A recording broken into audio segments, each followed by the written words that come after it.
یہ مومن سیدھے سیدھے جنت میں چلے جائیں گے مومن انشاءاللہ۔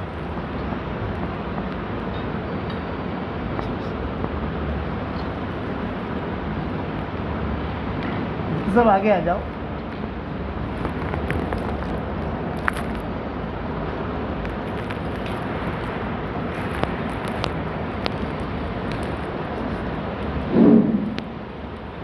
بسم اللہ الرحمن الرحیم نحمدہ ونصلی علی رسولہ الکریم اما بعد۔ ایک نصیحت تو یہ ہے مفتی صاحب کہ اسے نارگڑ مت کہو، اپنی زبان میں ہم اپنے آپس میں تو کہنا شروع کریں، چاہے حکومت کی نگاہ میں نارگڑ نور گڑھ مسیح نور گڑھ، ہمارے آپس میں کہنا شروع کرو۔ پہلے نام یثرب تھا مدینہ منورہ کا، حضور صلی اللہ علیہ وسلم ہے ابھی یہ نام کیسا، یہ مدینہ منورہ طیبہ، مدینہ منورہ طیبہ، مدینہ منورہ طیبہ، وہ ہوتے ہوتے یثرب کو تو سب بھول گئے اور مدینہ منورہ ساری دنیا میں عام ہو گیا۔ تو اپنے تو اس کا نام جیسے آپس میں بھی چوسط میں نور گڑھ جائے، اب وہ سمجھے گا نہیں تو بھی نارگڑھ کو بھی نور گڑھ کہتے ہیں۔ نام کا بہت بڑا اثر ہوتا ہے، ذہن میں رکھنا۔ حضور اکرم صلی اللہ علیہ وسلم کی بیٹی صاحبزادی حضرت فاطمہ کے یہاں جب بیٹا پیدا ہوا تو حضور صلی اللہ علیہ وسلم دیکھنے کے لیے گئے، حضرت علی بھی تھے، تو حضور صلی اللہ علیہ وسلم وہیں بیٹھے بیٹھے پوچھا بھی کیا نام سوچا ہے، حضرت فاطمہ سے پوچھا کیا نام سوچا ہے، فرمایا بھی ان کے ابا سے پوچھو۔ تو حضرت علی نے کہا میں نے سوچا ہے حرب۔ آپ نے فرمایا نہیں، اس کا نام حسن ہے، یہ نام رکھا حضور نے حسن۔ آگے دوسرا لڑکا پیدا ہوا تو حضور گئے دیکھنے کے لیے، فاطمہ کیا نام سوچا، جو اس کے ابا سے پوچھو۔ فرمایا کہ کیا نام سوچا، حرب۔ آپ نے فرمایا نہیں، اس کا نام حسین ہے۔ تیسرا لڑکا پیدا ہوا، یہ دو تو معروف مقبول ہوئے، تیسرے جو ہے زیادہ معروف نہیں ہوئے، تو وہ پوچھا بھی اس کا کیا نام سوچا، بھی ابا سے پوچھو۔ پوچھا حضرت علی سے کیا نام سوچا ہے، فرمایا کہ حرب۔ ان کی لڑائی کا بہت شوق تھا حضرت علی کی، تو وہ کہتے ہیں ابو حرب لوگ مجھے کہیں، ابو حرب۔ تو پھر آپ نے فرمایا نہیں، اس کا نام محسن ہے، محسن یا محسن یہ نام رکھا ہوا۔ پھر آپ نے فرمایا نام اچھے رکھا کرو کہ اس کے اثرات پڑتے ہیں۔ سعید ابن مسیب کہا کرتے تھے میرے دادا یا میرے نانا حضور صلی اللہ علیہ وسلم کے پاس آئے تھے اور کہا کہ حضور نے پوچھا تمہارا کیا نام ہے، تو انہوں نے ایک نام بتایا، حزن بتایا، میرا نام حزن ہے۔ تو آپ نے فرمایا بھی یہ نام تو اچھا نہیں ہے، حزن کا مطلب تو غم کا ہوتا ہے، نام بدل دو آپ۔ فرمایا کیسے بدلوں، باپ دادا نے رکھا ہے، جیسے نارگڑھ کا نام باپ دادا سے چلا آ رہا ہے، میں کیسے بدلوں، تو انہوں نے بدلا نہیں، یہ سعید بن مسیب خود کہتے تھے۔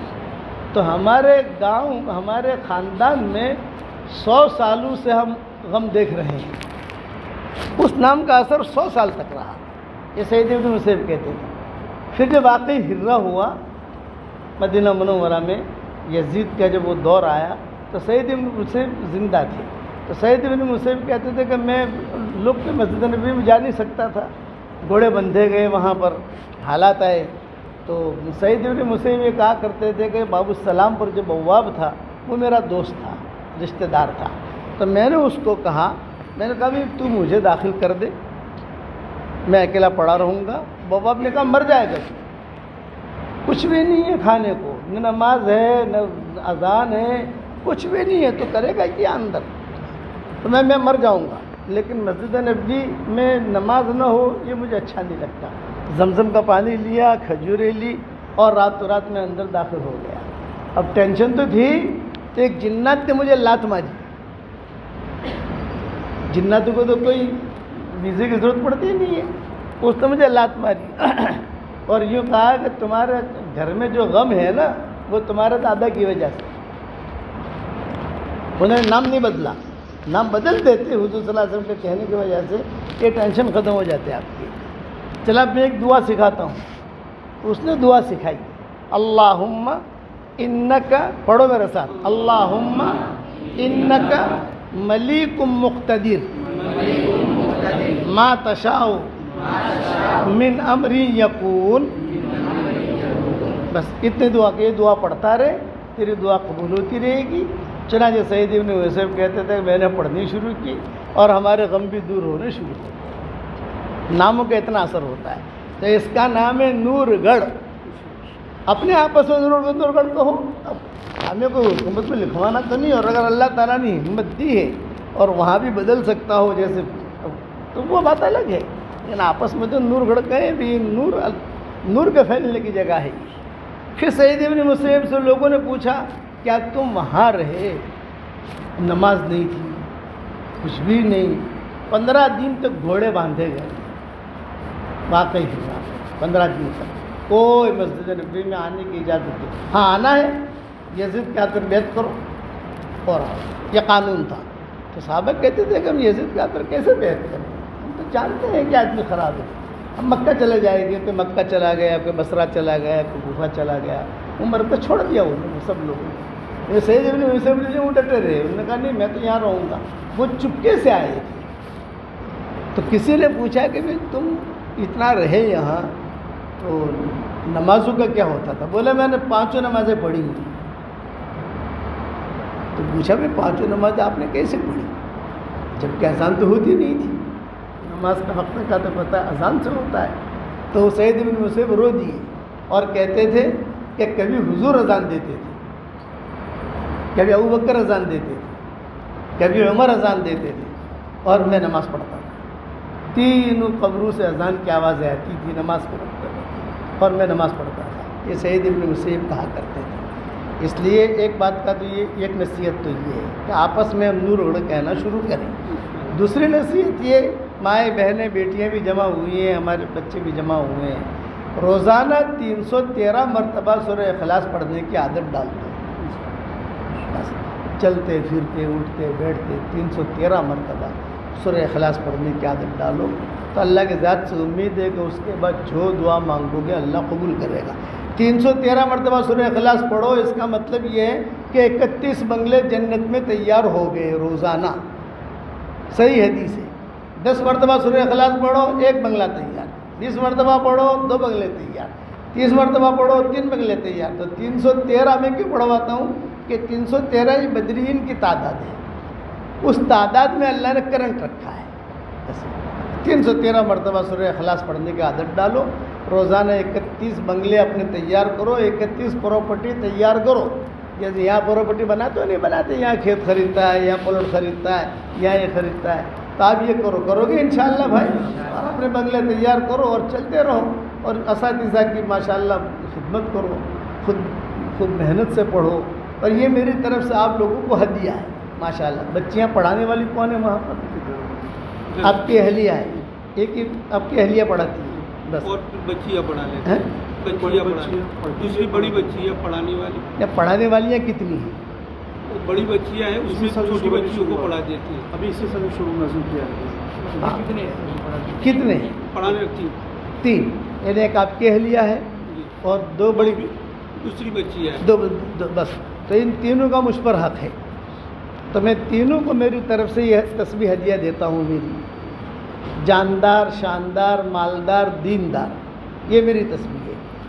یہ پیسہ بھی بہت لائے گی، آج کل پونچھ پور والوں کو پیسے، یہ پونچھ پور والوں کو اور نورگڑھ والوں کو پیسوں کی بہت ضرورت ہے، اللہ نے دیا ہے، حالانکہ پہلے کچھ نہیں تھا یہاں، لیکن اللہ تعالیٰ نے چمکایا، یہ بھی دین کی برکت ہے، یہ آپ کو جو ملا ہے یہ بھی دین کی برکت ہے۔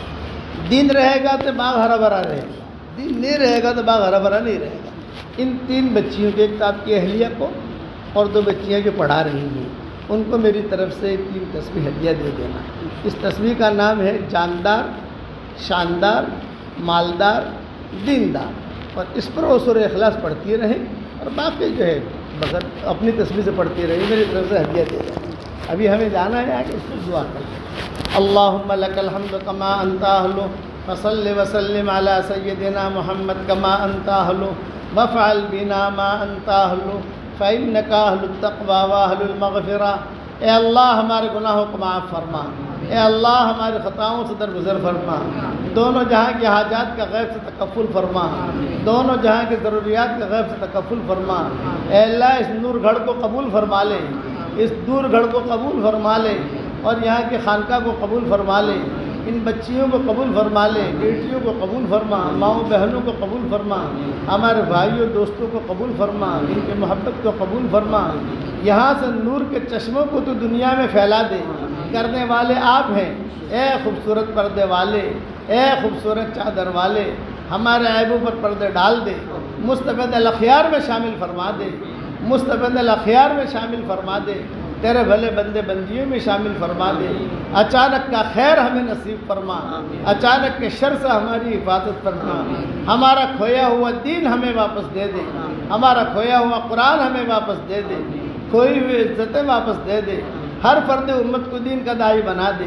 تیری مخلوق میں سے جو پریشان حال ہو ان کی پریشانیوں کو دور فرما، اور جس کی جو حاجت ہو اس حاجت کا تو غیب سے تکفل فرما، اور اپنے فضل و کرم سے ہماری دعاؤں کو قبول فرما۔ سبحان ربک رب العزت عما یصفون وسلام علی المرسلین والحمد للہ رب العالمین۔ میں آپ سب کو سلام کر لوں، آپ سلام کا جواب دے دو۔ السلام علیکم ورحمۃ اللہ وبرکاتہ۔ اور ایک تصویر آپ کو ہدیہ دے رہا ہوں، ماشاء اللہ۔ ٹھیک ہے مولانا عباس صاحب نام ہے ان کا؟ چلو پیر صاحب یہ لے لو، ایک تصویر آپ کو ہدیہ